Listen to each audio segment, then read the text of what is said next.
Сәлем достар, менің каналыма қош келдіңіздер. Бүгін сіздермен бірге өте дәмді әрі өте тойымды лаваштан бөрек дайындаймыз. Ең алдымен начинкасын дайындауға кірісеміз. Ыдысымызда творог, теркадан өткізілген брынза мен сыр бар, және де туралған укроп бар. Дәміне қарай тұзымызды саламыз. Барлығын жақсылап араластырып аламыз. Лавашымызды ертілген сары маймен майлап шығамыз. Содан кейін начинкамызды салып, орап шығамыз. Орап алған бөректеріміздің сыртын тағы да ертілген сары маймен майлап шығамыз.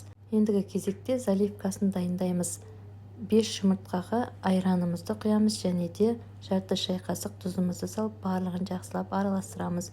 Бөректеріміздің үстінен құйып шығамыз. Беткі бөлігіне сары майымызды қойып, 180 градуста 45 минут пісіріп аламыз. Пісіп шыққаннан кейін бөректеріміздің бетін шүберекпен жауып 15 минутқа қалдырамыз.